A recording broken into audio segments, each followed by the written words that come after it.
Hello there, and welcome to episode 14 of the From a Certain Point of View podcast. I'm Josh, I'm Adam. and we are back here with you doing something a little bit different this morning. I can actually see Yeah, we're Adam's doing. Yeah, handsome face as I no, talk right now. no. Um, You had me up until C, and then you lost me at handsome. so we're doing a little video chat here through Discord, and Adam, you're where do you Yeah, have that streaming to? Is it we're actually live on Twitch too. live on Twitch? Yep, twitch.tv/thegauze85. Awesome. THEGOZ85. So if you want to hang out live, and I know if you're listening to the podcast, it's too late, but I think we're going to try to do this every Saturday. Yeah, I'm cool with Since that. I this is like kinda it. I going, like it. yeah, it's kind of going pretty smooth so far for the So first far, so week. good. Let's hope it Yeah, stays that way. May the force be with us. yeah. Um, so what have you been up to this week in Star Wars, Adam? Um, been finishing up a read of geez, Queen Shadow. Is that what it's called? Yeah, Remember Queen what it's Shadow. called? Yeah. Okay, the Padme Mm-hmm. novel. Okay, yeah. Yep. So Is that E.K. it's Johnson? yeah, E.K. Johnson or Johnston or something like that. Johnston or Johnson? Yeah. Yeah, so I've been reading that. It's good. I have about 60 or 70 pages left. Nice. It's I'm really enjoying it. I'm gonna write this up on a blog post for Monday. Hmm. Yeah, I'll try Monday. Um, I'm really enjoying the like behind the scenes look like with Padme and her handmaidens. Um, they're kind of intense. Yeah. Like it's Yeah, I not. haven't read this one, so you'll have to fill me in on this one. Yeah, they're not just servants. Hmm. You don't really kind of get that look at them in episode one.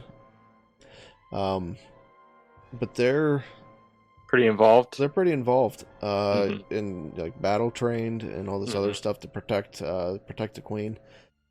Uh, they talk about how some of their like clothing is designed to withstand like bullets and attacks and all this other stuff. Oh, that's Um, interesting. yeah, there's one part about that talks about how Padme's headdress could hide. I forget what they said. It was like a transmitter or something like that, just in case, just for emergencies or something like that.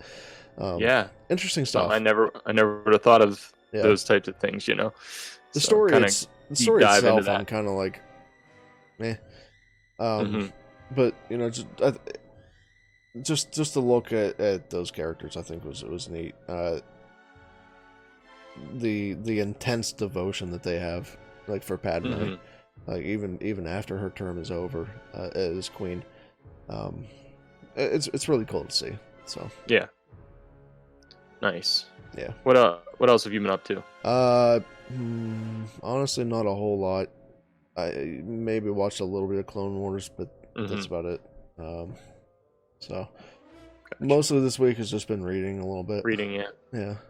So, what about you? What's After my kind of short break from Star Wars that I uh-huh. took there for a couple weeks, I really got back into it this week. Yeah. I've been pretty busy with Star Wars this week. I continued watching the Clone Wars. I'm almost finished with season 3. I Okay. watched through the Mortis arc, and there was some good stuff in there that we're going to talk about a little bit later in the Yeah. show. It's, Um, it's an incredible arc. yeah, and I got up to the point where Ahsoka says, "Do you want the bad news or the really bad news?" So the little clip that we use in our show, I was like, "Oh, that's where that came from." So I finally got to see and hear that. So I was like, "That's where we got that." Yeah. And that was cool. And then we had the droid that is kind of the Kobe Bryant droid. Oh, Like the K2B4. K2B4, I think Mm-hmm. it is, Yeah. was in the episode that I watched. Yep. And the timing of that was really interesting. Of course, with Kobe was You didn't watch that on the day of, did you? Because that would be crazy. no, Okay. no, it All was right. like All the right. next day. Uh, But Kobe was always my. I mean, I don't watch basketball anymore, but when I was really into it when I was younger and when I okay. was in high school and loved watching the NBA. I loved Kobe was my favorite player, so it Okay. was kind of weird. Um, Yeah, for me, like I and started getting out of the NBA like late '90s. Like I was really into it yeah, when I was in elementary school. yep. Mm-hmm. during like the Orlando Magic teams, like Yeah. the Penny Hardaway and the Shaq, Oh yeah, those teams. for sure. Um, so I think like my connection with Kobe, I think, ended like at Shaq, just because they Mm-hmm. played together for so long. Right. Um, but still, just seeing, I mean, just seeing that whole thing play out like it did, that was Yeah, and all the things going around about, being a what is it, like a girl dad, I think it oh was. Like all okay, the girl dad stuff that's going around, like it really hit yeah, home for me being a girl dad, and I know you're a girl dad yeah, and both of us are, everything, and yeah, um so yeah, that's been kind of tough, but yeah, I saw that episode with the droid in there, which was interesting timing. yeah, um yeah. so I'm getting caught up with the Clone Wars, and then I watched the first two episodes of The Mandalorian again. I wanted to Oh go okay, through that okay, again, and mm-hmm. I'm repping with the shirt today, as you can see. Nice, Yeah, but I just love how the first two episodes flow into each other so well, and I really like. I think I loved it even more this time around that I watched it, and I'm looking forward to watching the whole season again. yeah, Um, and just watching them like back to back and stuff like that is kind of different from having to wait week to week. Um, so I'm enjoying that. And yeah. We talked about it a few weeks ago, but just seeing that whole series play out together back to back, mhm. it changes it because you see how it's all interconnected. Yeah, But there it's really isn't almost meant to be filler. watched that way. Yeah, Right. like there's so much talk about the filler, but when you watch it that way, you see how It each doesn't. episode leads into the next episode and how Yeah, so it doesn't yeah, really feel like that when you're watching it in that right. way. Yeah, it's one big narrative. It really is. Hmm. Yeah. Um, let's see what else in Star Wars. Well, I finished Fallen Order, so we're Yeah. gonna give our spoiler review of Fallen Order. Hmm. Absolutely loved that. Yeah. Loved how it ended and everything. A few surprises there at the end. Hmm. Um, And what else? I was listening to the Rise of Skywalker soundtrack again, Okay. um, because I feel like it's been so long since I've seen the movie. Like I'm really feeling the itch to watch it again. Like I wish that it Yeah. was available right now. So the next Yeah. best thing was to go and listen to the soundtrack and kind of picture in my mind what happens, with the music behind it and everything. Yeah. So I'm really feeling the urge to see that again.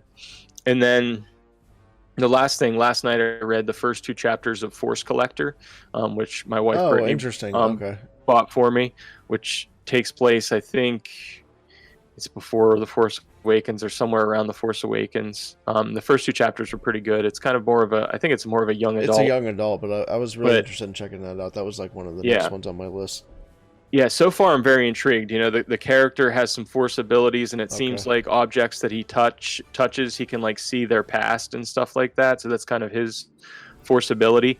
Connections Pretty that we interesting. could So talk about. what's that? So so there's some connections there we could talk about.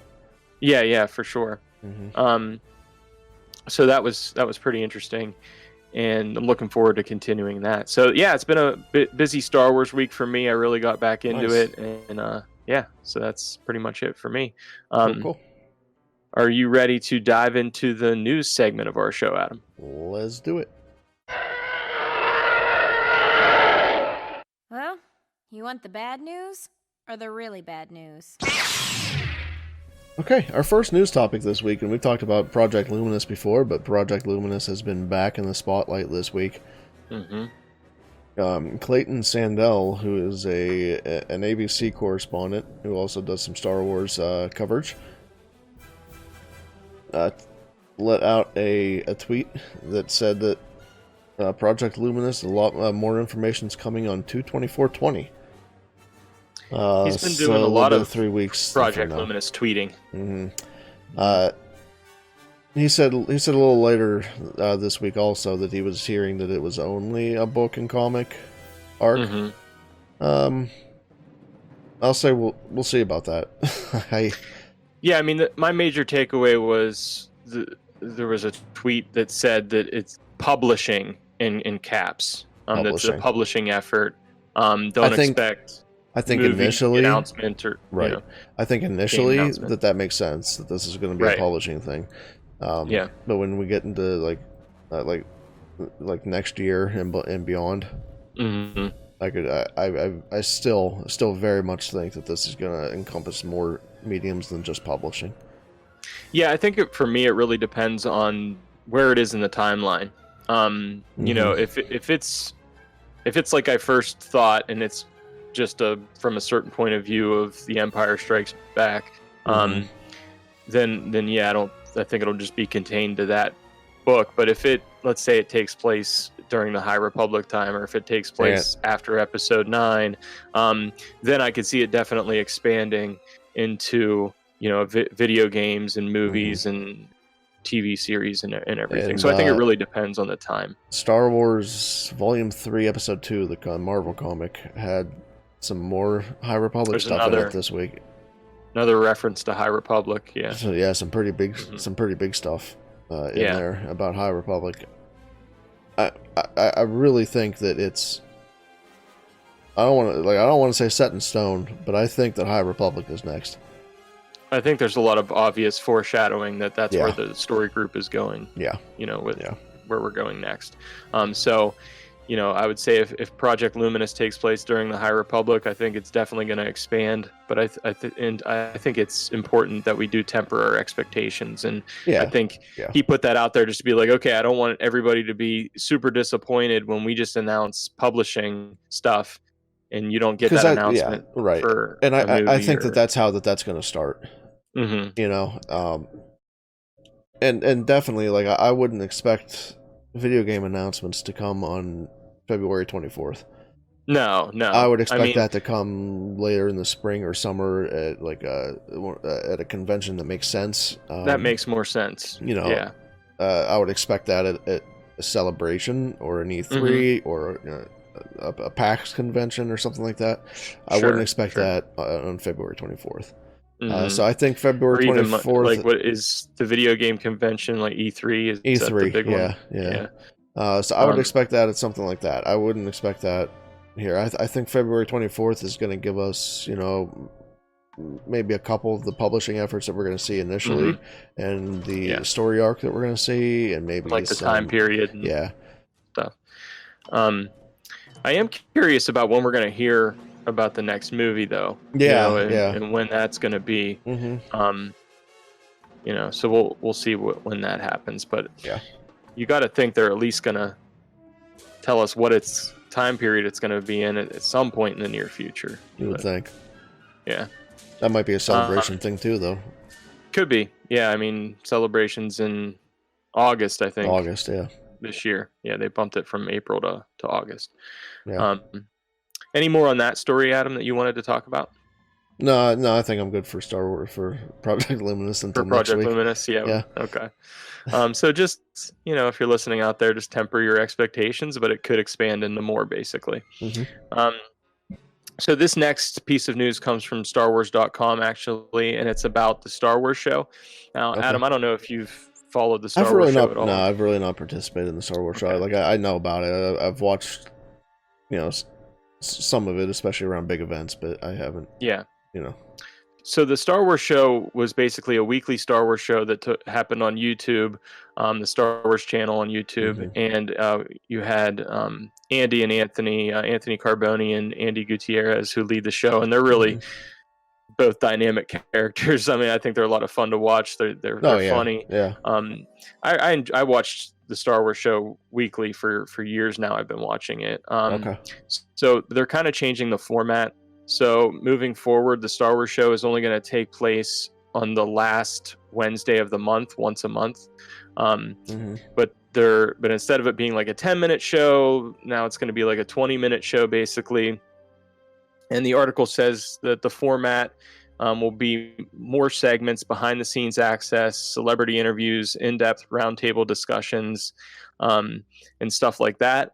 And what they're adding is a show called This Week in Star Wars, which will be every Thursday, and that'll be a shorter show, but it'll be all about the news happening in Star Wars. And the person that's going to be leading that is Kristen Baver, I think it is, who is, I believe, Star Wars.com's associate editor. who, so she's involved with the news, so she's going to be delivering the news every Thursday on the Star Wars YouTube channel, This Week in Star Wars. So I'm a little bummed out that I don't get to see Andy and Anthony every week, but we'll still get to see them once a month in a longer segment. This week's was really cool. I think it's worth checking out. They did a whole roundtable discussion, and they talked about the Mandalorian and everything like that, and that was pretty interesting. They did an interview with I think it's Gayton. I forget what his last name is. He's in Stranger Things. He plays Dustin in Stranger Things. Oh, yeah. And they interviewed I don't him. know his last name. Yeah. Yeah. So it was pretty good. Worth checking out. And so This Week in Star Wars is something to look forward to for delivering the Star Wars news every Thursday. Nice. Yep. Moving on, this one's a little bit more of a heavy topic, but Jake Lloyd, who you all would know as Anakin Skywalker from Episode 1. He played younger Anakin. He's since that movie, he's had some issues. You can both say that. both with the law, and he's also had some mental issues. His family put out a statement this week, and I just want to touch on this because I think it's important. This guy's a pretty big part of the franchise, and I always root for him. I want to see him get to a point where he's not battling those demons anymore. Definitely. But his mother said that he had started showing signs. Actually, she had said of schizophrenia at age 19, and has been receiving treatment at a psychiatric facility since 2016. But he's now actually living close to home.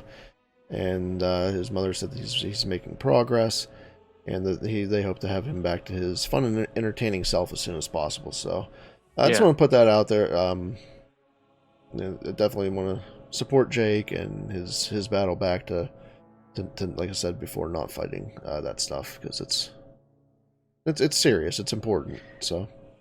It is. I mean, I myself am a counselor, so obviously mental health is very important to me, and I'm always thinking about the effects of being in the spotlight at a young age, or even any age really, and being involved with Star Wars, no less, one of the biggest franchises in the world. And sometimes people can be mean, and I don't know what the correlation is between people being rude in his mental health. But I mean, we saw Ahmed Best kind of go through a similar thing playing Jar Jar Binks, and kind of some of the hate that he received, and it taking a toll. We saw it with Kelly Marie Tran as well. There's very much a dark side of any fandom. Even John Boyega, I mean, he deals with it differently.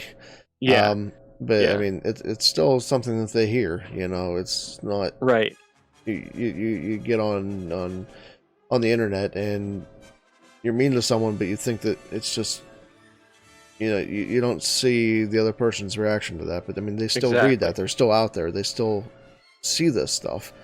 And that's something that I teach my students all the time. Right. When we're talking about social media and stuff, it's cyberbullying, whatever you want to call it. It's easier to say those mean and hurtful things when you can't see the person and you can hide behind a phone or a tablet or whatever it is. And but there's a real person behind that who has feelings, and it affects people, and we've seen it affect people. And I think we just need to keep that in mind, whoever we are, that it's really important to be kind to one another. And even if you didn't like something, you can respectfully criticize it or not like it, but we don't want to hurl insults, and because these things have effect on people. So I just hope that he gets to a point where he's okay mentally and everything, and back in good shape, hopefully. Yeah.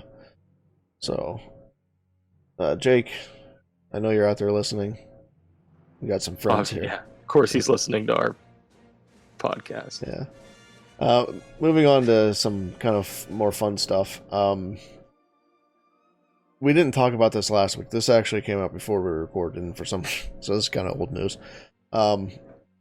But there were some behind the scenes images that came out from Mandalorian filming, and this stuff is mind blowing. Yeah, I was just gonna say it blew my mind. So Yeah. once again, we're on the same page with this stuff being game changing and mind blowing. I did not know this, and if this had never come out, I would have never known this.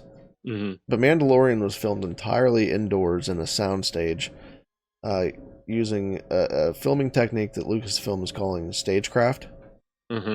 And what this is mainly advanced projection screens that kind of surround the entire filming area.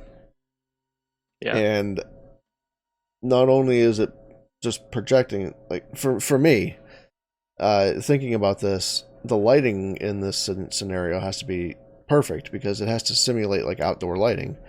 Yeah. And it entirely tricked me. I had no clue. Through the whole series, I had no clue that this was indoors. But then not only that, but Kathleen Kennedy was talking about this a bit, and she said that the screens actually kind of respond almost to the camera movement. So the parallax changes so that it's not just a flat image, like the camera shifts, so the perspective shifts. Yeah. You know, just how it would simulate how it would work in real life. It's crazy technology. She said that they had Disney executives out early on in the filming process, and she said that they were fooled. They thought that the sets were built, you know. Yeah. And she said that the one said to John, "I thought you weren't going to build anything for this." You know, they didn't. This is all projected. Now, are you sure that 100% of it was filmed inside like this? That's because what I they thought said. there was some. I thought there was some stuff that was like they might have had a little bit. I'm sure they built some stuff like indoors. But as far as I understood, it was filmed indoors. Yeah, I know at least a large portion of it was. I mean, I watch a lot of behind the scenes stuff, so you know, like even watching behind the scenes stuff for Solo, for example, I saw some of the technology they were using with just like going into hyperspace. So you know, on the set of the Falcon, you know, they would have this big screen that's like curved screen that would be in front of them. So when they went into hyperspace, they could see it, like they felt like they were actually going in. But this is even beyond that. With the Mandalorian and that's what they said. This is the evolution of that technology. Yeah. So it's just, but again, I mean, like game changing stuff. Yeah, and the logistical and the financial implications of this are huge. I mean. You talk about like the film, the scenes on Tatooine, which were done in Tunisia in previous movies. You don't have to do that. You don't have to go to Tunisia anymore. You don't. You don't have to, like Kathleen Kennedy was saying, you don't have to take 700 people and spend months planning this stuff. You do it in Southern California now. Right. And it looks the same. I can see the benefits of this for television. I'm a little torn. I'm a big fan of like practical effects and going on location, and especially when it comes to films and movies. But I can see the benefits of it for a TV series. But I hope they don't get away from practical things and location shooting and stuff like that, because you know I like the feel and the look of that, and you can notice the difference, I think. When you do those sorts of things. So that's my only hesitation about it. I'll differ with you a little bit there. I from what I just saw of Mandalorian and you know, giving this technology you know, even a few years to mature, even more beyond than it is now, I'd be okay with this. This isn't for me. This isn't green screen stuff. Right. I was gonna say that it's like green screen, but it's not, because you know you can see the things that are on the screen. You're not just, the actors aren't just acting in front of a big green screen. You know, they can see the backgrounds of the planet and everything. So, like I'll go back to watching Mandalorian because, like I said, I had no clue. I mean, the Mandalorian still feels pretty real. It feels pretty big. It feels fairly epic in scope. You know, certain scenes feel a little bit small and contained, but you know, I think overall it looks great. So, all right, we have some interesting footage here that I want you to talk about this, Josh. But Yeah, go ahead and talk about Underworld. so I don't know if it was yesterday or the day before, but we had something that was released online, and I found it on YouTube. It was test footage from the Star Wars Underworld TV series that was supposed to take place. It was a George Lucas project back around 2010-ish, and he had the intention of releasing a Star Wars show on ABC, I think it was. So there was about 5 minutes of actual test footage, like what the show would basically look like, the feel of it, the look of it, and it took place on Coruscant, between like after episode 3, but before episode 4. Okay. And it was pretty interesting. It reminded me of Attack of the Clones a lot when Anakin and Obi-Wan are in the streets of Coruscant, and it reminded me of a blend between that and like Blade Runner type of feel. Okay. For test footage, it looked pretty good, but obviously it was just test footage, so it sort of looked like a fan film type thing to me. And some of the things about it were a little weird. Like they had almost like this eagle eye thing that would pull back, and it would like you were looking into this screen and seeing what was happening, and then it would go into what was actually happening. It was kind of weird that they kept pulling back into this eagle eye view type thing, so that didn't really do anything for me. But overall it was interesting. I think if they did this show now, it would look even better. It reminded me of the 1313, that video game that never came out. Yeah. It was kind of like that. And it kind of, that whole thing, Attack of the Clones, like a little bit of Blade Runner right. type of feel. Basically, there was this rebel who was dressed in like a Jedi robe, I think, so it was a little obvious. Like there were stormtroopers all around, and she's like in this basically Jedi robe. And she's trying to get this information about, I think they were trying to infiltrate a Star Destroyer or something like that. I really didn't follow what was going on too well, but it definitely looked interesting. I don't know. I think I wouldn't go as far, like a lot of people on there saying, oh, this is amazing, like this is better than anything I saw in the sequels footage. And immediately I just want to throw up. It's test footage. I'm like, it's 5 minutes of test footage and it looks like a fan film. It's not that great in my opinion, but if they made it now, it could be interesting. I didn't flip out about it or anything, but I thought it was. It's cool to finally see what we were rumored to be getting 15 years ago. Right. So you'll have to check it out and let me know what you think. Yeah. And if anybody out there listening, go ahead and leave in the comments or on Twitter, anywhere, what you thought of this test footage if you saw it. Cool. So are we ready to dive into our review segment? Yeah, let's talk some Jedi Fallen Order.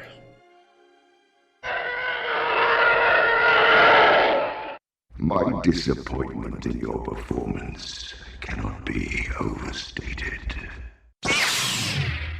Okay, so let's dive into the spoiler review of Jedi Fallen Order. Adam, first of all, your overall thoughts of the game. You completed the game long before I did. And overall thoughts, and then, specific things, spoiler things that you really liked about the game. I loved this game. I've said before, this became my favorite Star Wars game of all time. Which is saying something out there, because, so many people love Knights of the Old Republic and things like that. And before this, I loved the Jedi Outcast game, the Jedi Knight series, specifically the second one, the Jedi Outcast. This game kind of brought elements of that game in and reminded me a lot of that game the whole way through, but made it better, took it steps beyond what I loved about that game. This is my current favorite Star Wars game of all time. And I can't wait to play it again. I want to give it another run through. I loved to do some spoiler stuff. I loved the Order 66 scenes. Unbelievable. Yeah. The I wasn't sure how I felt about the end. The end. I totally understand it. We'll get into that. Although I think you want to talk about that too. But Yeah. I love some of the characters. I grew to really love Grease. BD1 is one of my favorite droids. Great droid. Yeah, Great droid, absolutely. Yeah.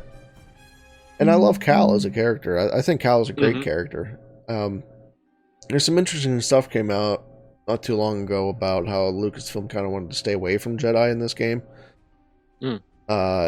Respawn was very insistent that they wanted to do a Jedi game, and Lucasfilm was like, we don't have to do Jedi. but Jedi are pretty important. and that's kind of why they, like, I can understand why they get a little bit touchy on that subject, you know? Yeah. Jedi are very important. And I understand why they would maybe want to try something else, like, you know, maybe not get into some of that lore. Yeah. Get attached to some of that stuff, you know? Right. But Respawn, for me, nailed this game. And it was incredibly well executed. I mean, it feels like Star Wars. It feels like it belongs in the canon. You know, so I was a huge fan. Yeah. What were some of your favorite moments? For me, just to talk about it overall, I'm with you 100%. It's my favorite Star Wars game of all time. I mean, I enjoyed, you know, I didn't do a lot of Star Wars gaming when I was younger, so I missed out on some of that stuff. But, you know, since the Disney era, I mean, I enjoyed Battlefront and everything, but this game just was a little something extra for me. I love single player games like this that are story based, you know, and it had that Uncharted style that I really liked, but blended a lot of other type of game styles too. Yeah, I think the combat has a lot more depth than I thought it would. You know, especially when you can learn all those different abilities and get those skill points and everything like that. So I loved all that and how deep you could go into the combat and everything. I loved the customization. You know, I loved getting to choose a different lightsaber color, to choose a different, what was it called that Cal was wearing? It was like a poncho. I didn't love the poncho customization. None of them were just like, wow. There was like, one I found that I see. What I did was I'm all about like matching and stuff. So like my grandma, you know, I blamed her for that. But so I got I went heavy into black and orange. So like with like black and orange poncho, black and orange beady.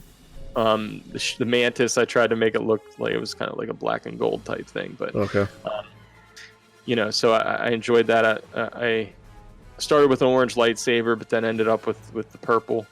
So I'm a big fan of Mace Windu's lightsaber. So I loved all that stuff about it. But as far as the story goes and specific things, I loved Zepho. I loved the puzzle. Zepho's probably my favorite planet. Yeah, some very interesting lore there too. Yeah, and I loved the puzzle aspect of that planet in particular. I loved going to Ilum and seeing the beginnings of them carving out Starkiller Base out of the planet, basically, and just the Jedi Temple stuff. I loved the Order 66 stuff and the music that played during that Order 66 scene. It was just heartbreaking. And you know, it's at the end when Darth Vader shows up, and you know, did you have that spoiled for you? Yeah, okay. A little. All right, I didn't know if that was a surprise for you. I knew it was coming because I knew it was coming, but still, when he shows up, it's and I mean, I felt like such a Jedi by that point in the game. Like I felt like, oh, I'm awesome. You know, I can take on any of these foes. But then Vader shows up and I'm like, I stand no chance against Vader and I just need to run and get out of here. So, you know, I liked how it left it open-ended for another game. I think we'll get a sequel to this game, especially given its success. Yeah, there's already been rumors floating around that it's and I mean, and I just think that, man, go ahead. I just think that this this really shows how if you take a story in Star Wars that has different characters, but you pull in Darth Vader, you pull in, the whole, like the stuff from Dathomir and everything that's familiar, and from the Clone Wars and everything. So you have some familiar elements, but you have these new characters. You're telling this new story, and it feels like Star Wars. Yeah. And to me, it just had that great feel, and it was one of the best stories in Star Wars that I've had in a while. And so I think, I think you can do a lot with Star Wars, sure. No matter what angle you take on it, if it feels like this game did. Yeah.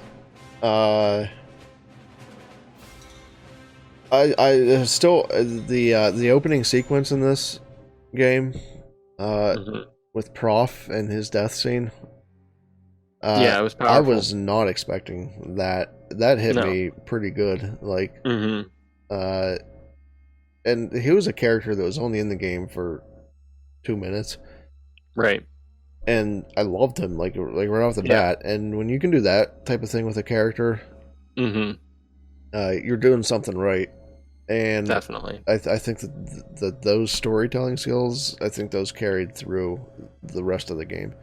Yeah, the storytelling was great. So like when you kick off with that scene, I think you kind of know, okay, this is for real. I loved going to Kashyyyk. Kashyyyk was an interesting planet. And like you mentioned, Ilum, going through Ilum. I just watched The Gathering this week, and it's a Clone Wars episode. The first time that Ilum was actually shown was that episode. Okay. So kind of seeing that from a different. I mean, it's still kind of animation, but kind of seeing that with a different style, a little more real, a little really cool. And that The Gathering is one of my favorite Clone Wars episodes. So seeing Ilum again, seeing the quest to get your Kyber crystal, that type of thing. I just loved it. Yeah, it's good stuff. Great stuff. Yeah. Yeah, I think this game feels like Star Wars through and through. It's a great Star Wars story. It's a great addition to canon. And I didn't mention the music yet, but I think the music was outstanding throughout the game. Yeah. And the only part that I did not love, it was, and I'm not going to remember this character's name, but when you get sidetracked, captured by the bounty hunters. Yeah. And you end up in that like a arena type. It's like situation. a skill, the arena thing. It's like a skill check type thing where you just have to beat a few, kind of bigger enemies in a row. I just didn't love it. Like it felt felt more Guardians of the Galaxy to me. It didn't feel. It just felt out of place. I don't know. I actually really enjoyed that. I like the idea that these bounty hunters could just show up. And I love the bounty hunters showing up. Yeah, and just like it was specifically the arena thing. I just was like, I totally get your point of view on that. But for some reason, I really enjoyed that. I don't know why. Yeah. It did feel a little bit out of place, but I thought it was pretty cool. But yeah, we're allowed to have different points of views and everything. Of course, that's what this show's all about, right? You're wrong. Are we gonna fist fight? Yeah, fisticuffs. Fisticuffs. Break out the fisticuffs. Yeah, put them up. Okay, so anyway, Fallen Order. I don't know. Do you want to give a number score to this game or what?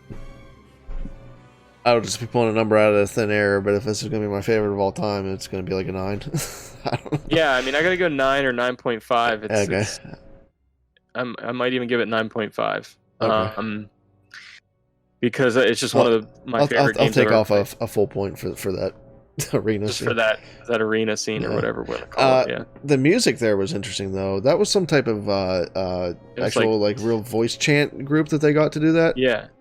It sounded like some kind of techno stuff or something like that almost, if I remember it correctly. Yeah, right. But I have to look it up. Someone told me who it was. It's some like real like voice chant group overseas somewhere that they got to do that. It's kind of like the rock music that Cal listens to. Yeah. Right.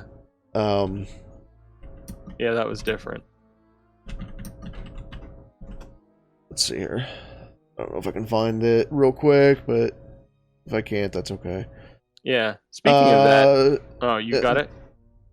No, but go ahead. Well, I was just gonna say there was the one scene in Rise of Skywalker. Speaking of just music and stuff, that I think Lin-Manuel Miranda actually did. It was like the whole Aki Aki piece on Pisana, like their whole song they were singing and everything. I think. And he had a cameo. Miranda, he did have a short, brief cameo, and he actually did the sort of the cantina type song in The Force Awakens on Takodana and Maz's castle, and he did that piece of music too. So.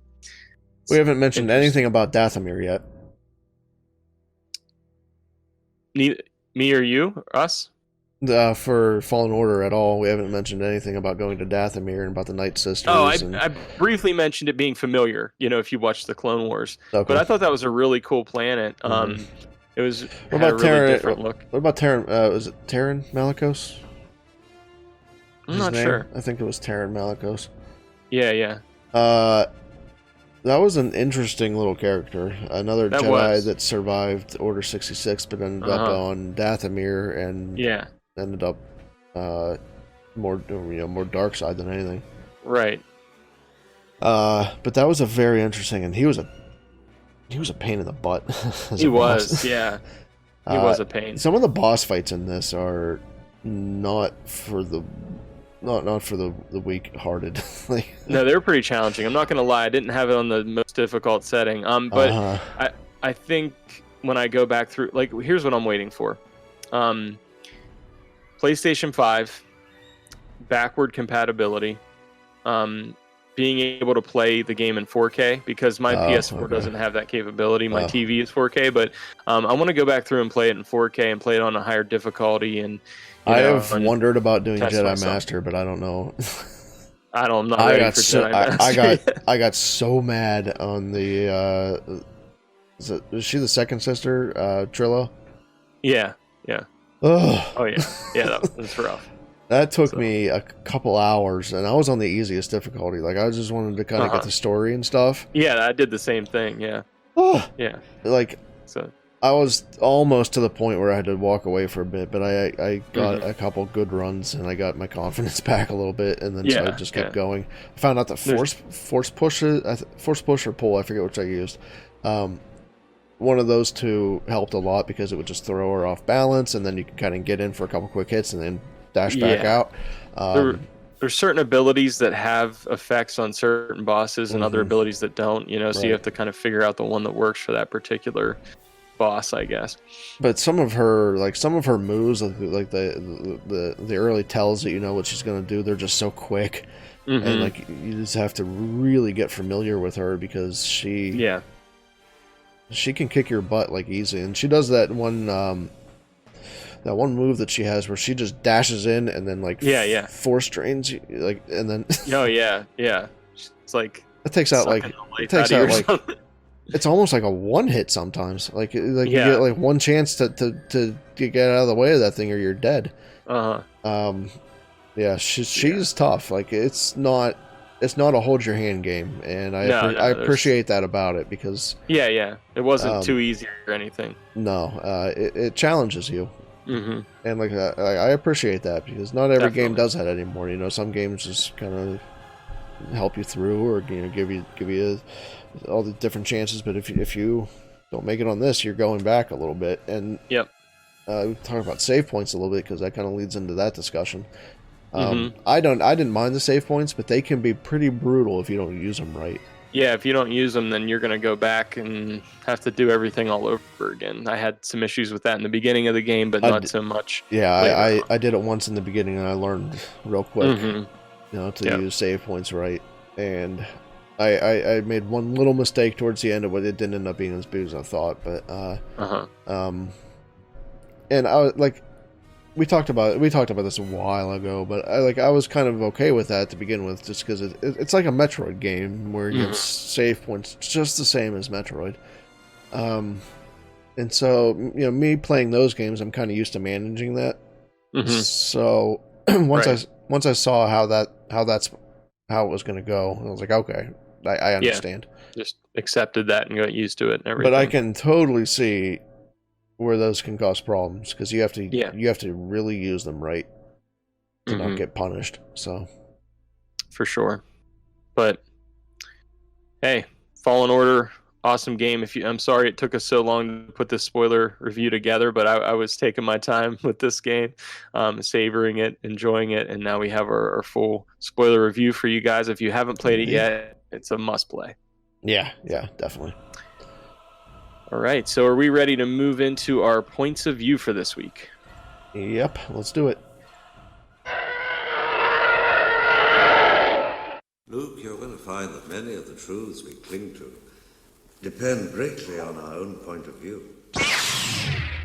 So for our points of view this week, we're going to kind of dive into the Mortis arc of the Clone Wars and how it kind of applies to balance in the Force. And so, this week I finally finished the Mortis arc of the Clone Wars, and I just wanted to talk a little bit about it. Thought it was really interesting mythology in the Force, and, basically we have Anakin, Ahsoka, and Obi-Wan travel to Mortis, and they kind of find, almost these, I guess they're beings of the Force. We have the father, the son, and the daughter. And the daughter, I would say, is more, the light side representation of the Force. I almost thought you were going to say the Father, Son, and the Holy Ghost, but that's a different... Father, Son, and the Holy Ghost. It's kind of like, I don't know for you, but for any time that someone says, may the Force be with you, I always try to not say, and also with you. Because and also with you, yeah. Anytime that's not the right anytime response. I say that to a Catholic person, they yeah. But, yeah, I guess that's for our next podcast, which we'll start the God pod, and we'll talk about the Father, Son, and the Holy Ghost. No, we are both Christians, though. Just saying. Yeah. Yeah, we could do that down the line. But anyway, so the Father, the Son, and the daughter. I'm gonna laugh every time I say it. Sorry, I shouldn't have said that. That's okay. So the daughter is the light side, the son is basically the dark side, and the father is kind of keeping the balance between both of them. Yeah. So, I thought this was kind of interesting, and I wanted to look at, I love talking about balance and what is true balance in the Force, because, if we look at the movies, we get a sense that George Lucas is trying to tell us that balance in the Force is achieved when the Sith are destroyed. That there is a normal balance within the Force that you can connect to, basically, the balance between normal life and death, normal light and dark, normal, just the living Force there is an inherent balance to it. But the dark side, Sith, tend to take the Force out of balance, and in order to bring balance back to the Force, you basically have to destroy the Sith. I think that message is also kind of sent in The Rise of Skywalker when we see all the Force ghosts that are speaking to Rey, and Anakin says, "Bring balance like I did," and by destroying Palpatine, basically, and destroying the Sith. So, however, this Mortis arc kind of introduces this idea that we have the dark and the light, and then somebody is balancing those two things, and the father wanted Anakin to be the next person to balance that because he's the chosen one, and he's the one who's supposed to bring balance to the Force, and the father wanted Anakin to basically stay there and keep the balance between the daughter and the son. So, Adam, what are your thoughts on this Mortis arc and how it applies to balance, and what is your viewpoint on this? Okay. Where do I start with this? For me, there's so many different ways to interpret this whole arc, I think. For me, the way that makes sense to me, that fits in my head canon with everything else that's come with movies and all this other stuff, I think that there, kind of like you mentioned, there's a inherent balance to all things. So let me say this. For me, first of all, I think that the word balance can be replaced with harmony, and it makes more sense. Yeah, it does. That things in balance are living in harmony with one another. And within that, there is natural darkness in the world, and there Mhm. there are there's life and there's death, there's chaos and there's order. So those scenes in The Last Jedi, I Yeah, don't think yeah, that that's what popped into my head too. I don't Luke think does a that nice job of. I don't think Yeah. that means that there has to be dark like dark side users. I don't think that to balance that out. Like I don't think that means that there has to be 2 Jedi and 2 Sith to balance Right. things out. Yeah. I think that means that there is a natural order to things, Mm-hmm.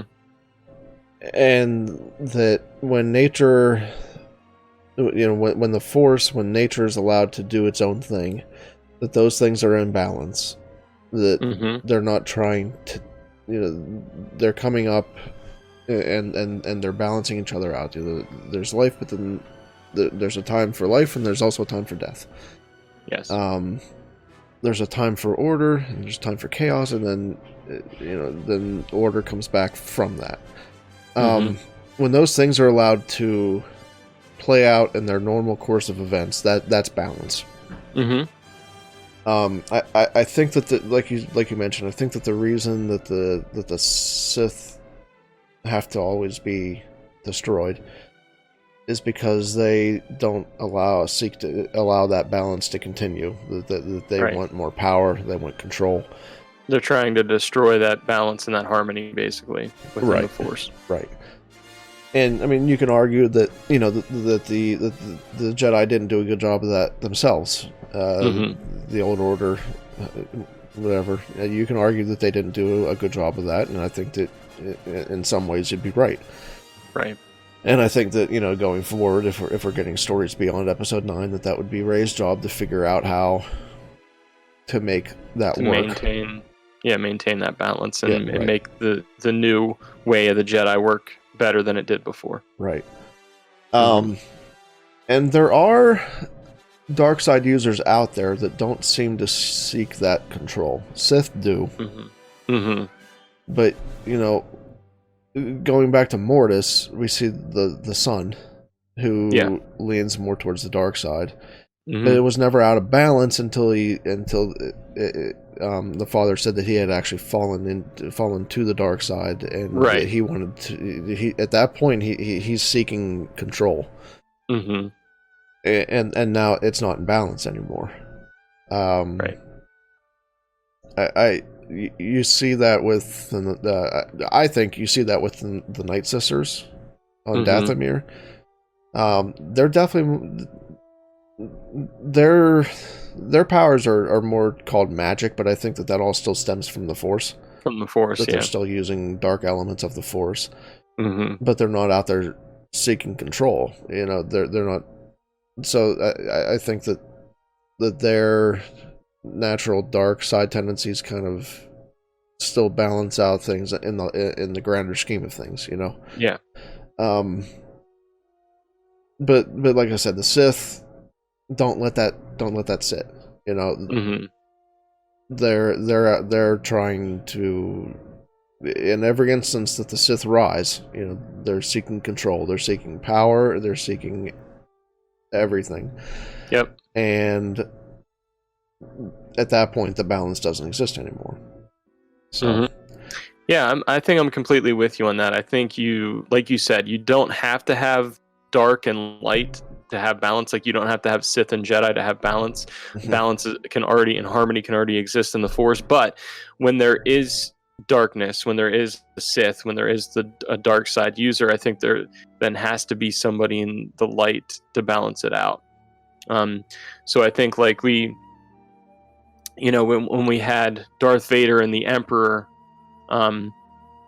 who were bringing the Force out of balance, we had to have Luke and Leia to be born with with the light side of the Force, and to kind of to balance out that darkness. When we had Snoke and Kylo Ren, we needed Rey to balance out the darkness. So I think when you have the dark side of the Sith, you need to have that light side balance that out and bring the Force back into balance. So I think we've just solved this, Adam. I think we've really solved this whole balance in the Force thing and what it is. So the one thing I want to talk about real quick, and so in the Last Jedi, where Luke is talking about what kind of what's happened in the Force in the last 30 years, he does say that the Force has been in balance, which is interesting because Palpatine's supposedly destroyed, but not really. Right. He's still out there, but there's still balance. Yeah. Which is interesting for me, and I think for me where that makes sense is that he's not at that point actively seeking power. He's he's building stuff up, but he hasn't acted on any of those intentions yet. Things become out of balance once Ben falls, I think, and those plans get set into motion. Yeah. Snoke becomes a player at that point. Right. So yeah, that makes sense. There is that time of dark side users being out there, but the Force still being in balance. And you can look at that leading up to the reveal of Maul for the Jedi. There had been balance in the Force. Things had started to get worse for the Jedi, kind of leading up to that point. Their powers had started to diminish. Excuse me. Their ability to use the Force had started to diminish. Right. And that comes right around the time where, Maul makes his appearance and starts making his play for power, and Sidious's plans start moving into effect. So there are times where Jedi and Sith have coexisted because between the time where Bane institutes his rule of two, up until that time, the implication is that there had been Sith around through that whole time. But there's still balance. They hadn't acted on their plans yet. Right. So that's a good point. Right. So for me, this whole balance thing. It's weird. It's never expressly stated, and that makes it hard.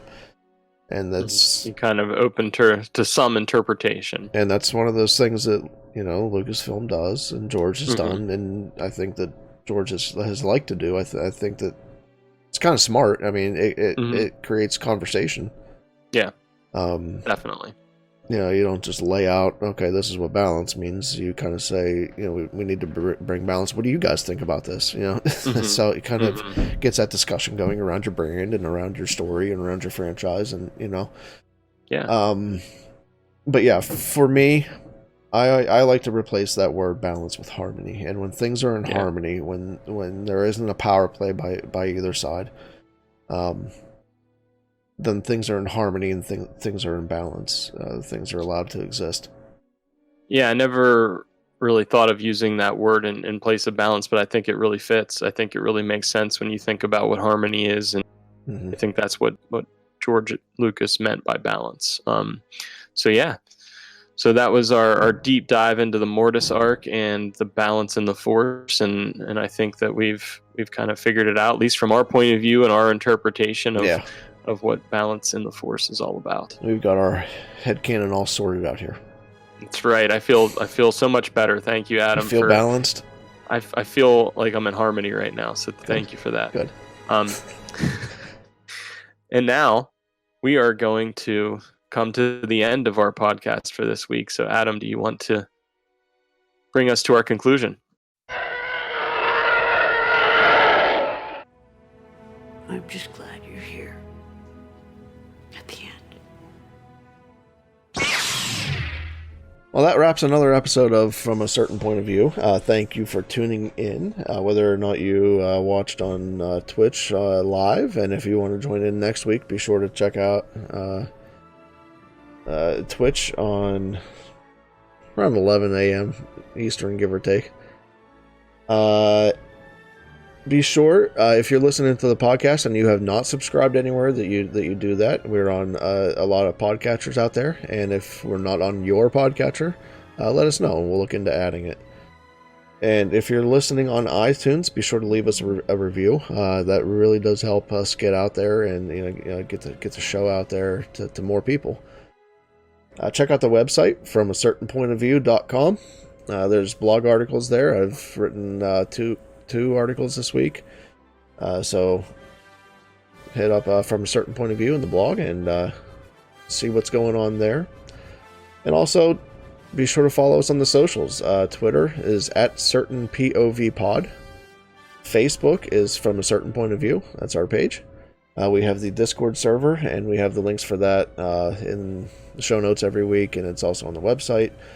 We've been adding some custom emojis on the Discord server that you can use within our Discord server and talk to each other. And we have a child emoji now, and a Mandalorian one, and some other fun ones. Yeah, those are really cool. Thank you for doing those, Adam. And you know what? I had a request for another one that I should mention right now. Yeah. I don't know if you can put words into them or not, but I think we need a McClunky. Okay, I can do McClunky. I really need McClunky. I need to do McClunky, and This Is the Way was the other one I have to do. All right. And email certainpovpod@gmail.com. And we have a giveaway winner to announce. Let's do that, and then we have a Triviaway. What the hell? That's something new. We're doing triviaways. we have a trivia answer to answer. So let's start with the giveaway. Our giveaway winner, the Queel Pop giveaway winner, is barium chloride on Twitter. He is actually the only one that entered both on Twitter and on Facebook. So next time you guys should enter on both, and you get double the chances. Yeah, so congrats to barium chloride. We'll get that out to you ASAP. And I'm going to hand it over to Josh for our Triviaway answer. There is no giveaway for the Triviaway yet. But your trivia answer, we might in the future have an actual Triviaway where we give away something if you answer the trivia. Are we going to coin the term Triviaway? Triviaway. Let's coin that. But all right. The trivia question for this week was, which Jedi in the Geonosian arena uses the Force to incapacitate the battle droid with C-3PO's head? And the answer to that question was Kit Fisto. Yes. So, Adam, where can the fine people find you if they're looking just for the gauze? Pretty much anywhere you go, it's going to be the Gauze85. THAGOZ85. That's Twitter, Twitch, whatever. Yes. Josh, why don't you put your stuff out there? I'm going to put myself out there because I just changed my Twitter handle to it's @JediJarJar1722. And explain that because it's more clever than you guys think. Yeah, because my initials are actually JAR. So JAR. I had to do it. Do it twice and then it's Jar Jar. Yes. So there you go. Well, thank you for tuning in this week. It was exciting being able to once again see Adam's handsome face and to be able to do the video stream and everything. I enjoyed that. It added a new element to our show this week. And Adam, do you have anything to add? Just may the Force be with you. Always. Aha. You switched it up on me. I did.